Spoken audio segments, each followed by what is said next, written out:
Hello, I am going to go over the activity for 6.05, infections and health. This is going to be a fun activity.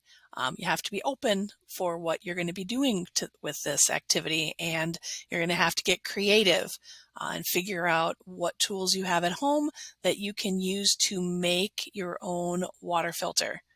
So when you come down into Buzz, right here, the forced copy is right here for the activity. You're going to go ahead and click on that, get your copy, make your copy, and once you have that open, as always, the first thing I want you to do is click that blue share button, type in my name, Kristen Lohoff, and click done. That way when you turn it in, I will automatically have access to your work, and I won't have to kick it back to you saying, please authorize this. So make sure you click that share button. Let's go back and take a look at those lesson pages. You are going to make sure you go through all of them, even if you are in WVS Plus, where we meet 3 times a week to go over the material. I don't go over everything. And by the way, this video is really cool. Make sure you watch that. So take the time to go through all 6 pages before you come to the assignment page. Right here, it's going to give you some information to read about water and keeping water clean because it is essential to our health. It is a nutrient our body needs. We've learned that in this module.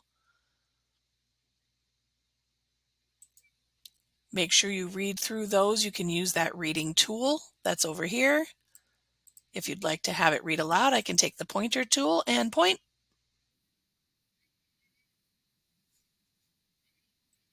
Use that tool. Make sure if you do, you have to click that to make it go away. When you open up the activity, I'm going to go over the instructions here very carefully. Contaminated water is a health risk, and not all populations have access to clean water. You are going to use household items to design, test, and revise a water filtration system. New technologies undergo testing and revision before they are released to the public. This lab will simulate how the scientific process is used to solve problems. The good news here is you're not going to be identifying independent and dependent variables. Yay! You're not going to make a hypothesis, and you don't have to write an objective. Yay! So this final activity, you're going to be building and creating your own water filter. I'm going to say this numerous times. You will not drink the water. Do not drink the water that you filter in this experiment. Don't drink it. You're going to be looking at it and recording your observations. The purpose of your design is to filter dirt, sand, and other sediment from swamp water. You do not need to make it drinkable during this design. You will begin with a water sample that has visible dirt, mud, or other contaminants. You will design a way to filter the water and evaluate your design. You will not be able to test for microorganisms or to filter them out during this design. Do not test the water by drinking it. Do not drink the water in your experiment. All right, here are the things that you're going to need. You're going to need swamp water. If you don't live by a swamp, don't worry. You can collect that from a hole in the ground, a puddle, a lake, a river. Maybe you live near a swamp.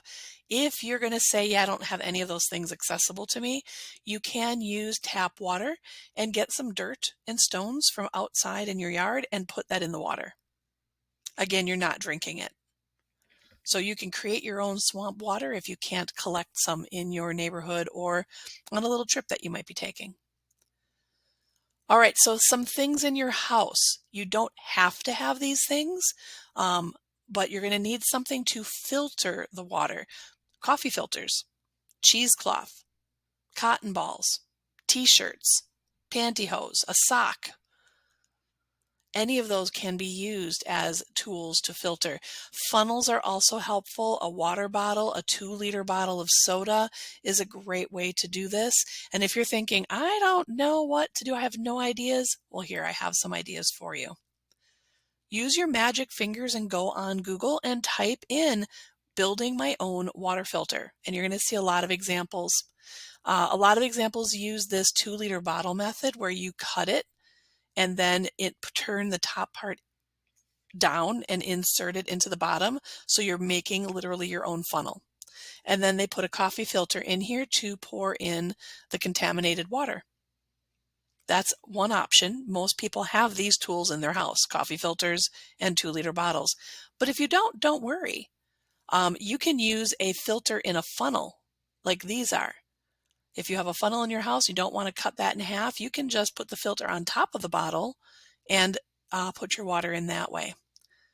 Some other ideas. Don't want to use a 2-liter bottle? No problem. You can use a canning jar or an old spaghetti jar that's been cleaned out, and a cup, a plastic cup that you have permission to use, because you can poke holes in the bottom of it, or you can put you put a sock in there to filter. You could put a t-shirt in there, a towel, a filter, whatever you want. So here's basically some of the supplies that you're going to want. You're going to want your swamp water sample, a bottle or a glass jar, funnels, cotton balls, scissors you might need, little stones. Once you have come up with a design for yours, you're going to write out what your filtration design is. Make sure you list the materials. Use complete sentences. You may include sketches or diagrams. I've gone one step further. I want to see a picture of what you make. So if you can, and I think you can, take a picture with your Chromebook, a phone, whatever, and then down here, put that picture in the box. I'd love to see what it looks like.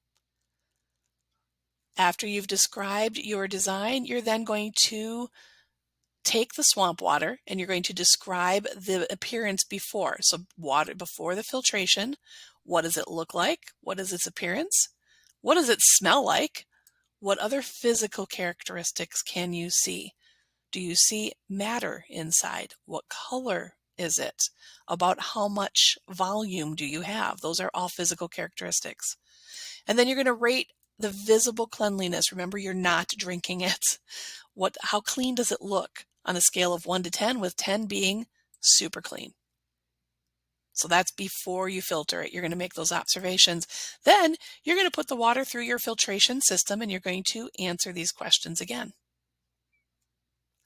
After you've done that, you're going to go to somebody in your family or a peer and you're going to say, here, take a look at what I did. Or maybe they'll be with you while you do it.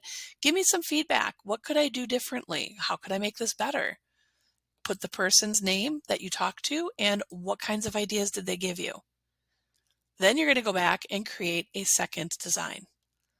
So the second design right here, you're going to write out what you're trying to improve, what changes you made. And then you're going to do another test, making observations or observations of the water before you filter it, on how it looks, the smell and other characteristics that you can see, and then rating it from 1 to 10, how clean it looks.